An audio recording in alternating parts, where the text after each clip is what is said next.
Hello and welcome, my name is Alex, it's time to review Gameweek 6 and of course make the team selection for Gameweek 7. Sorry for a slight delay on the video. I've been thinking about my moves and I just made them, so this is the confirmed team I'm gonna be showing you in a few seconds. 3 transfers saved, I didn't even know that I had 3 saved. After my wildcard success, I would say, I'm now ranked 1 million and I want to enter top 1 million in the next game week, and I made 3 moves. This game week has been absolutely phenomenal thanks to triple captain Haaland.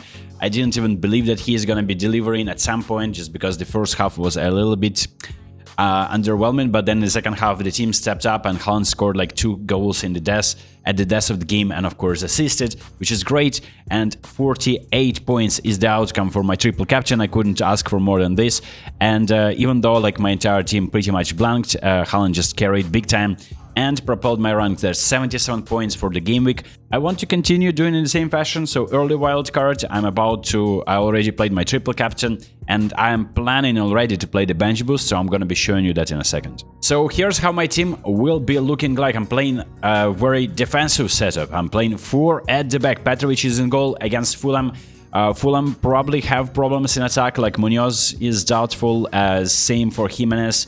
I don't think that there's going to be a lot of goals in that game for Fulham specifically, so hopefully it's a clean sheet for Petrovic. Otherwise, maybe some save points. And of course, Senesi, I'm doubling up on Bournemouth defense again. Senesi delivered an assist for me last game week, but I'm hoping that he is getting defensive contribution points as well as a clean sheet this time. That would be fantastic. Thank you very much. Munoz is in my defense as well. Everton, they are not really scoring a lot of goals. Crystal Palace have 19 games unbeaten run, and it's just unfortunate that they continued their run midweek in a conference league game where they've beaten my team, Dynamo Kiev, 2-0, also keeping a clean sheet whilst playing with 10 men for the last like 15 minutes.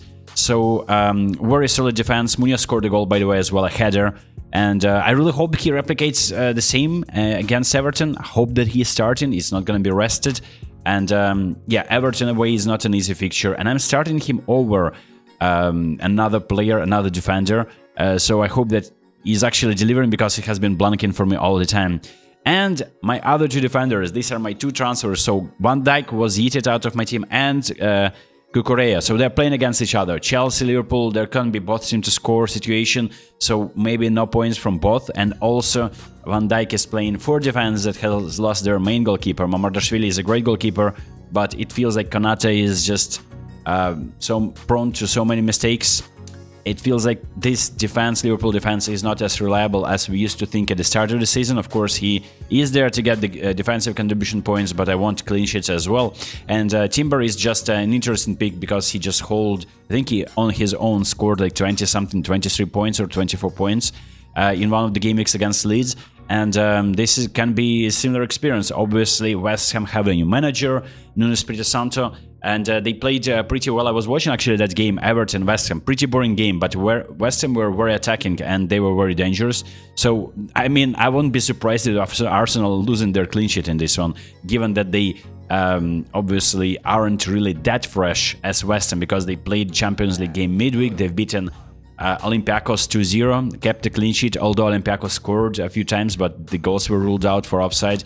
I just hope that the clean sheet is there intact. I remember this was like my curse. I jinxed myself by picking, I think, triple Arsenal defense at some point last season, and these were games against the likes of Leeds and Leicester, and like, I mean, Leeds wasn't playing, of course, but I'm just saying as an example, Southampton, Leicester, and somehow they were conceding all these goals and just like not keeping clean sheets for me. It was like 2 1-pointers. And now I'm doubling up on Arsenal defense again. I think it's a good decision. I hope they're not selling me again. And my other transfer was Gakpo for Gordon. Like, realistically, I would have wanted probably to eat Grealish, because he's not playing against Man City the game week after that. But I think I'm gonna be using my transfer option again and then bench boosting.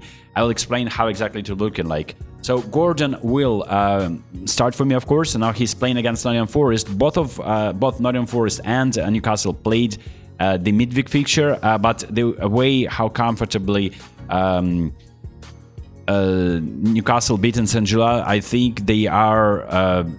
It just feels like having a Newcastle player, given their run, right? Incredible run of fixtures. So if you take a look at the fixtures, that full profile and take a look at the pictures that are there for Newcastle, you can see that this is something that you would want to have a Newcastle player for these fixtures. You can have a defender, you can have an attacker, Walter Made could be an option, but Gordon is on penalties. We discovered that from that UEFA Europa League or Conference League fixture. This is great. Nottingham Forest at home, like they played their Conference League fixture and they lost it to Midtjylland at home.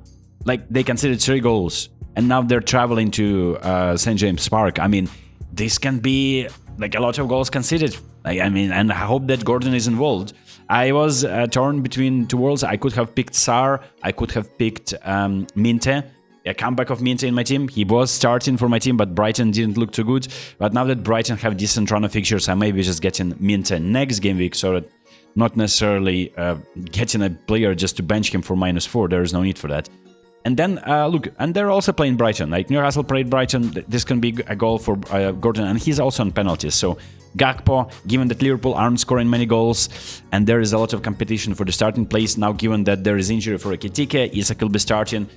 Wirtz is not really that impressive. Like, and Gakpo is playing off the left side. Salah is not really looking looking like his own shadow. So, I don't know if there's going to be a lot of goals for Liverpool, and betting on Liverpool right now is a little bit of a gamble. I want to see if they are actually getting back in their old shape, but getting Gordon, who is on penalties, and for a price of 7.4 million, is a good idea in my opinion. Now, Kudus is playing against Leeds, and Tottenham have dropped their form a little bit. They just drew against Bodo Glimt. The Norwegian side are pretty solid, so it's not like Tottenham aren't performing well, but like they just don't have a striker, natural striker. So Richarlison is there, but he's not finishing chances anymore. And Kudus is there only to assist. He's on corners. He also sometimes takes shots, but usually he's trying to assist more than anything. And it could be a different player. It could be even Minte instead for Kudus.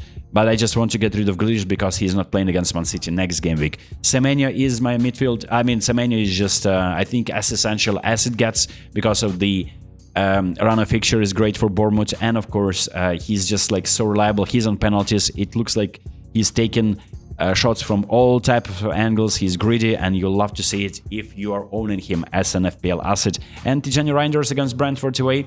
Now look, I wouldn't say that Monaco are the strongest French side, and you would expect them to Man City to smash them away. Are they taking this game seriously, given that you don't really need to win every single game in the Champions League anymore, and this was a away trip, and it's an away trip to Brentford. Now, this is important because they kind of want to win the league, and they're in contention, so maybe Tijani Reinders is stepping up again and assisting Haaland like in good old days, and like he did against Arsenal, for instance. So it's an away game, but against a side that is leaking goals. And that's why Haaland is my captain, and he has their projections say that the odds of him scoring are the highest amongst the players that I have, and I have Mateta up front alongside him. Now, my benching decisions, this could be a bench boostable team right now, like Pedro Porro against Leeds. The problem is that I don't even know if he's starting, and I don't even know that the benching order should be like this. I may just start Joao Pedro instead, since he's kind of like a penalty taker if Enzo is not there, but like it's Enzo Fernandez who is penalty taker right now for Chelsea. So Grealish against Crystal Palace. I feel like Crystal Palace are very solid in defense, and if Everton scoring, it could be just 1 goal. And will Grealish be involved? He wasn't involved last time, and since I bought Grealish, I kind of jinxed him as well. And Dubravka is playing Villa, so I mean, some people would bench boost this. I think I'm still like keeping my chip because next game week, and I already did that through a planner on the FPL.team website, which is very handy. I see that if I'm buying Minte, I can easily bench boost this team. Like hoping that Pedro Porro is actually starting. We have Petrovic in goal. We have Dubravka against Leeds as well. So Burnley versus Leeds could be a 0-0 draw, you never know. And then every single player looks like a nailed starter other than Pedro Porro. So if he is continuing playing in the Premier League, like we will see this game week, if he is not getting like rested for some reason, I don't understand even what's happening there. I will probably bench boost this. This Tijani Reinders against Everton. I mean, there is no particular like preference. I can just bench him or start him. But this team looks way too strong to leave players on the bench and not bench boost. And my team was, after the game week 4, when I played my wildcard, set up for very powerful bench. Like, I don't have fodder. I don't have 4.0 million defenders. I don't have like cheap strikers. Everyone can be starting, and the next game week is one of those that I can actually capitalize on the chip. Not going to be saying my transfer is going to be Minta instead of most likely Jack Grealish, just because he's not playing against City since he is loaned by the parent club. So that would be my team selection, and I hope you have a fantastic weekend. Don't forget that the deadline is happening like in a few hours after this video is uploaded. So the deadline is on Friday. Make sure you set up your teams. I want to jinx everyone who is not in my team and make sure that my players finally scoring me some points and I'm getting away from the competition, getting into top 1 million. I'll see you next one. Peace.